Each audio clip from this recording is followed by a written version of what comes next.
زبر خود ما برز هجار عليه عندما يعمل داريا قشتي يعني كسي برز هجار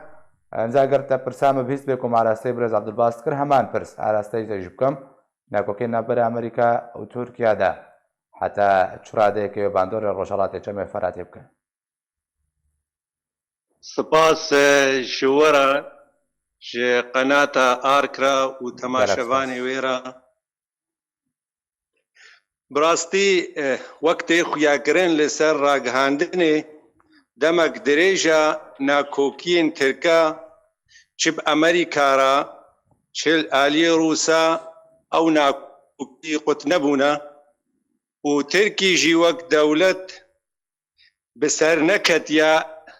د توافق د نقبه گریدان خواب امریکانا و آنجی بروسا بێگومان تشتێ لەسەر ڕاگەهاندنێ تشتەکەن لێ یێ دەبن پەردەی دەژی تشتێدی هەن مەبەستا دەولەتە ترکی داگیرکەریە وێژ هەرێمێ کوردیرە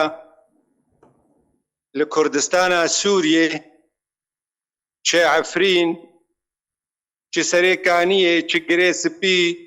چێ تلتەمەر حقد و چاورشیاوی تیر نکرنا دباوری مدا هول دده بهتر ضغطیل امریکانا بکه بلکی رین دی جیره وکه فرص ندی بدیه دا دکار به که ماسی خوا خرابون دهندروی خدا تشتین دنابراوی و اپوزیسیوناوی بخدا کار به وانا وشری لسر حساب ملت کرد و سوری نخاسم در باسبونه و پشتیرتیه و هشکره جه او کسین چکدار تیروریست را ایگون خلکین ملت ما وی سوری جی لسر هویه دکوژن بی قید و شرط هەڵدانا دەولەتە ترکیب سەرکێشیە ئەردۆغان ئەوە بۆ دەرفەتێک دی بەدەست بکەوێ ji بۆی کاربێ داگیرکاریە بکێ لەسەر vî ملەتێها و لەسەر هەرێمên ڕۆژهەلات و باکوورê سووریê ji ber راگەهاندنê wî û تەسریحاتê wî ji pêşî de jî û heta îro roj او تصریحات تینا خویاکرین قبول ناکه تشتی کردایتی اللي تدراجي هبه نتنه لكردستان سوريا بله و هر تشتی که جبوی تشتی کردانه به مخابن ملت کرد لبر خدایا صدی سالان و بتایبتی همبری وی رژیمه او رژیم دنجی لی مخابن و صد مخابن برجواندی ناف دولتی برجواندی اید بنا سبب خوینا خلکی درجینن بمقابل او سبب بناهلن افدر فتا زيرين بجهب بجملة مرة لي ام خوش باورن كسي نكار بروجي وقت بغربالي وشيري دما ملتي مهاتيا دما حمو ملتي روجلاتان هافينو دنياي هاتيا بروجين خوش بسروا دورن تشتا چه دبي گوهرتن دنياي دنا عمليات فكو تركيبنا انتقال بحمور انجيخوا جمجارة دكتاتوريته واستبداده بو خالة ديمقراطيته وإنسانيته وما في ملتان دي مرحلة وردة كسي نكاربي ما في ملتا بدي باش أري بلكي كارو فرهبي بلكي قلني ويقلك سفيل وقهرمان هبن لێ بداویژی یا ڕاستی وێ بسەر بکەوێ هەولێن ڕژێمێ دژمن ددن ئەو هەولتەڤ ji ber xwendina wa ji demêra dibînin goê mafek bi cih bê nûkirinek di rojhilata navîn de çê bibe ji wilo jî ew jî li ber xwe didin ya pêwîst û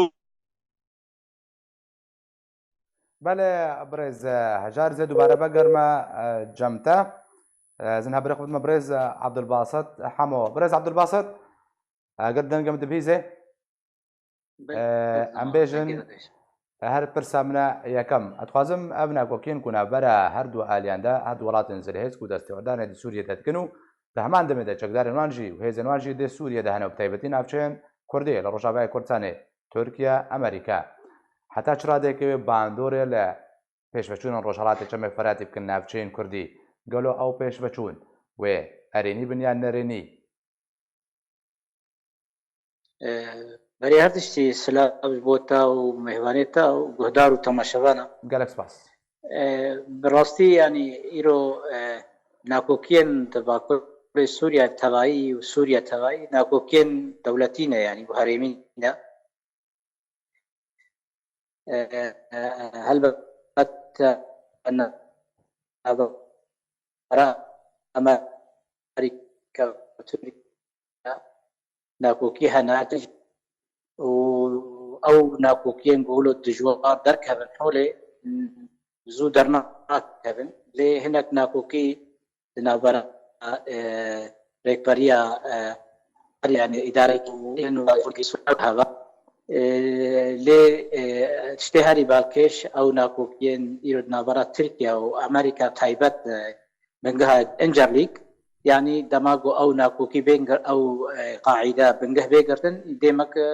هبونو نبونا تركيا ناتو دا نمادمي وبريارة تركيا وهيبين تركيا نماد كبي وي بلوكا سارياغو ناتو شرعي جهاني بشتي شرعي جهاني دو ناتو وارسو ايرو ريكا دي دانين وخيارات تركيا برب آلية روسيا وصينية داد ماشي انجيجي او برجواندين امريكا وروج او هناكي هورم وي ترسي تركيا بي او كيجي شاب روجا كي هلبت زو خلاص اصنابن لي حتى داوش شاكر هالبجارتنين امريكا صالاتي خلاص ببي هنگی و بهتر نقشه سیاسی یا رجالات ناوین و بهتر زلاله تایبت بشتی بونیزی که اتفاقیه لوزانی یا 100 سالیه و سال 1923 تکرن هنگی گل اتفاقیات و شرطی و هشکره هند نابرا امریکا رجالات رج آوا و تایبت ترکیه ابنا کوکید نابرا ترکیه و امریکا ده هلبت و باندوره که گل کی نگاتیو الحرم مقاطع سوریه تایبت رو شامل کرد و هبونا ملت کرد ام بيجن نارينية سلبي هلبت يعني وشرط شيبي ودولة وك أمريكا دا تركيا جنولو حساني زوزوي أو علاقة ودنا برا أمريكا دا خورد ببي لدميني خيارات ديتر إنه أمريكا روسيا ويتشاوا كاربن هرمي ببارزن ونزاني جي آلي كدي ناكو كدنا برا روسيا وأمريكا دا جي نقلت كي لهفن هكر هاتو لهف كرن هلبت رولا تركيا نقبي وهنجي أرينية باش بي هكر هاتو امریکا به رول بعد با کره سوریه دا بگمان و بهتر رولا ترکیه بهتر ببه و نزدیکی ترکیه و روسیه ببه و چاخی دبینه انه ترکیه به رولا هری اساسی دندره با کره سوریه و نممکن روسیه جی اتفاقات کو پیره کرنا زوزو ترکیه رد بکه و چاخی پرس با امریکا بشي با ناتو به چاو امریکا لحوال بند خو ناتو تایبت ترکیه و دولتک هری گرینگا یا د دوه د چکادا او د رولا بیاناتو دا یعنی دوره هری اساسیت ترکیه درده و خيارات بين خويا كرن انه دنابرا امريكا وتركيا دا براستي وقناغه كنو قناغه كديتر ياغو بنجي شي صاري بشير شرق جهاني الدوا وي ديار وقت ما قلت يعني او تشتها بس انا هكا روسيا وتركيا لهف كرن بيغمان برجواندي هركاوي شاو هكا هاتو امريكا در حقيقه بيغمان وپرس البانات و امریکا ترکیه هوال بندی وای جکتا آریه دی تر بگمان هەرێما باکووری سووریا بە هەرێمەکە هەری گرنگە بتایبەت هەرێما کوردستانە سووریای و ڕەوشە کوردستانە عراقیش. باشە برێز عەبدولباست گەرم بمێنێت بەرەبە گەرمە جەمتە دەبرە خودمە برێز هەژار برێز هەژار پرسە هەری گرنگ وەردە تەبی با پێشهاتێن و چێ دەبن ڕێکەوتنن و هاتنەکردن و بریارە وەرنەکردن دە پێشە ڕۆژێدا ڕێکەوتن و تێنە هەڵوەشاندن ڕێکەوتنێن و تێنە ئەنجامدان چ سیناریوی هەری نێزیکە پێشبینی کردیش بۆی پێشە ڕۆژە کوردان لە سووریە؟ بەڵێ ڕێگەڕێنێ باشە پرسام ئەوە تەبێ ئەو ڕێکەوتنن و چێ بوونە دەربارەی ناوچەیە بگشتی نابەرە وڵاتن زت هێزدا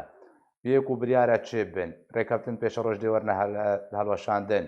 دەهمان دەبنە ڕێکەوتن وێوەرنە ئەنجامدان تە چ پێشبینیت کە چ سیناریو هەیە ji بۆی دۆزا کوردی لە ڕۆژاوای کوردستانی سیناریوی هەری نێزیک کول سەر عەردێ بجیت بێت چییە؟ بێگومان تێ استراتیجیا ئەمریکی زەلال واضح حتا ئیرۆ ڕۆژ بڕاستی نەهاتە خویاکردن دەبەرە استراتیجیا رووسیژی وهایە لێ بهتر وەکتێ خویاکردن ئیرۆ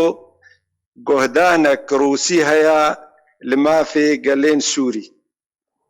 و بتایبەتیژی مافێ ملەتێ کورد یێ لەسەر خاکا خۆیان بە سەدەی ساڵان یاگۆ بەرچاو و بلەز وەرێکردن سیناریۆوە لە هەڤکردنا ملەتێ سووری بە تەڤایی نەخاسم لێڤ و لەزا لجنا دەستوری بۆ بسەری ببێ و ڕەوشا سووری وەرێ بجهکردن لە گۆری خالا ئەمم متحیدا 2254 دەستورێک چێ ببێ ئەو دەستور مافێ ملەتێ ما تێدا وەرێ چەسپاندن حەلێک سیاسی دوی وڵاتیدا وەرێ ئاواکردن ئەو یا بهتر نێزیکە و بلەزە ئەم پشتگێر بن ژوێرە و ئەم کار بن سەر هەموو جهەتا کار و خەباتێ بکەن ji بۆی لەز دوێ دەببێ غەیری وێنە سیناریۆهات و خیارات و احتیمالات بڕاستیژی گەلەکن ئەگەر ئەف جیهەتێن ناودەولەتی ڕەوشا سووری تەنێ چارەسەر بکەن ئەم کارن خیارا وێ بێژن ئیرۆ خیارا مە و ملەتێ ما ئەوە لێ تێ خویاکردن ژیل ئالیکی دی کە ئەنۆ ڕەوشا سووری و چارەسەرکردنا وێ بتەڤایی تێ گرێدان برەوشا هەرێمێ و دنیای بتەڤایی بە مخابن جهێ مخابنیەیە بۆ ئەڤ ڕەوش ولۆ دوو درێژ دکێ ئەڤ خوین بزێدایی دەرژهێ و بەردەوامە و کەسێن ناودەولەتی دەولەتێن زولهێز vê rewşê girê didin bi çîrokê rojhilata navîn tevayî ve û hela wê ne jî li gorî ecindê xwe û berjewendiyê xwe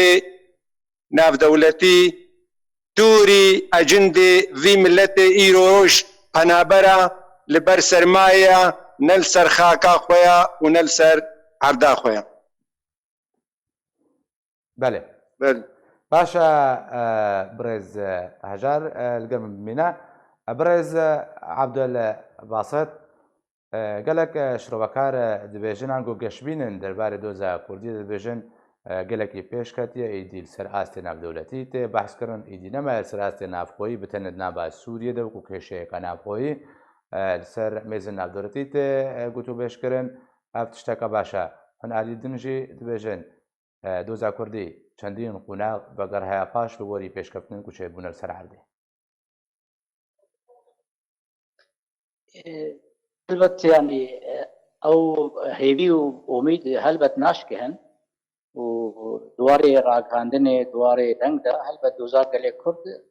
بلندج برغو ايرو قوناغا الدنيا تيدا قوناغا كديه نقوناغا شري صاري بريه لسر عرضي ايرو كرد قالك خسرينا تايبات كردستان سوري دوجم يعني ايرو ملتي كرد نالعرض اخويا يا دوا هيبي داخوازی گلی کرد بوی شکلی گودهات خواستن ایرو تقریبا همو تشتێک و چوونە بهتر مایە سەر چارەسەریە سیاسی بۆ هێویەک چارەسەریەکە سیاسی سووری کشتی بێدانی تایبەتی کۆمیتا دەسووریانی دەستورەکەن و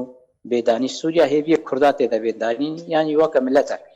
ینی ملەتێکی سووریا گەلک نەتەو بن لێ ئەو تشتێ ملەتێ کورد و کوردستان سووریا و فیدرالی ڕاستی گەلک زەحمەتی پێشا کوردە هاتنەداتنی بەرگ و کورد نەرسەر عەردێنە و ئیرۆژی ملەتێ کورد باش دەزانێژی سەر خاکەخوا سەرێ سەدی 20 نەمایە و ئێگو بووە بن دەستێ ترکیا یانجی بن دەستێ هێزێ چەکدار یعنی ئیرۆ ئەو ڕەوشەکە واقعی و ڕێالیستە دوێن باش زانم لێ وەک مگوت هێوی و ئارمان و داخوازیەکەی کورد زەحمەتیە زەحمەتی سەر کوردار دەرباس بوونە ملەتێ کورد سەری نەتەوان و هێوی نەشکەستنە لێ خوێندنا سیاسی دەبێ مرۆ باش زانبێ ئیرۆ بەرجەوەندی نەمەزن ڕۆژهەلاتە ناوین و تایبەت سەر خاکا سووریای تێمەشاندن و لاعبێ مەزنجی دەوڵەتێ مەزنن یعنی ئەف تشت بێ مرۆ باش بەرپچا بستێنێ ئیرۆ تشتێ هەری کورد هێویا کووردا و هێویا سووریا تەواهی چارەسەریەکە سیاسی ناودەوڵەتی لە جنێڤێ بێدانی و دەستورە بیانی ئەوژی هەکەر هات و زەحمەتین هات دانینە دجارات تاجیلکردن کۆمیتا دەستوری و رووسیا و ئیران و تورکیاژی هەنێکی تورکیا نەحەتا داوی دەخوازن پرۆسا سیاسی لە جنێڤێ ببنە ئاستانە یانجی ببنە شامی ئیرۆ ئەفژی خەتەکە دیتێ شغڵان هەکەر ئەمریکا و ئەوروپا ناکۆکێت نابەراوە دەکێنە و جەدیل هەب نەکەن هەنگی وێ پرسا سووری ببێ پرسا نابەرا تورکیا رووسیا و ئیرانێدا و هەنگی ترۆڵا ئەمریکا و ئەوروپاژی گەلەکی نامینە و دەزانێژی ناکۆکێت نابەرا تورکیا و ئەم ئەوروپادا هەنا تایبەت پشتی ناتۆ و ئیرۆ ناکۆکێت نابەرە ئەمریکا و ئەوروپادا هەنا بهتر ئیرۆ نێزیکبوون نابەرا رووسیا و تورکیادا و نێزیکبوون وەقبارە رووسیا و ئیرانێدا بهتر دەبن نابەرا ئەمریکا هەواڵبەندێ وێ گوچەڵی جیهانێدا یەک بلۆک بوون تایبەت ئەوروپا ئیرۆ ئەف خوێندن واقعیە دوێ مرۆ باش بزانبێ کورد دوێ قوناغا گرنگدا کو دەرێنە دۆستێ واکبینە دژمنێ واکینە یەکیتیا وال کو دەرێ ئەف پرس هەری گرنگەش بۆ کووردا نە یەک ڕێزیا کوردی هەیە و نەجی دۆستێ کورداژی ئەساسی پشتا کورداگرتنە لە هەمباری ئیران یاجی لە هەمباری تورکیا تایبەت کوردستانە عراقی ڕەفەرەندۆم ئەمریکا ڕۆڵە ئیرانی دەستێ ئیرانی حەجی شعبی بەردا ڕەفەرەندۆمی و ئیرۆ دەستێ تورکیاژی بەردانە عەفرین و بەردانە کوردستانە سووری گرێسپی و سەرێکانی هەکەر بات فاقانە بانەوە هەردوو دەوڵەت ئاژینی کاری بڕۆ خۆبلیزن باشە گەلک سپاس ji bo birêz Ebdilbast hemû endamê Pîrgoriya Partiya Demokrata Kurdistana Sûriya و gelek spas ji bo birêz Hejar Elî Sekreterê Partiya Wehda Demokrata Kurdî li Sûriya dema demê de emîdarê endamê emîdariya giştî Encûmena Niştimaniya Kurd li Sûriya ku li gel min bûye gelek spas.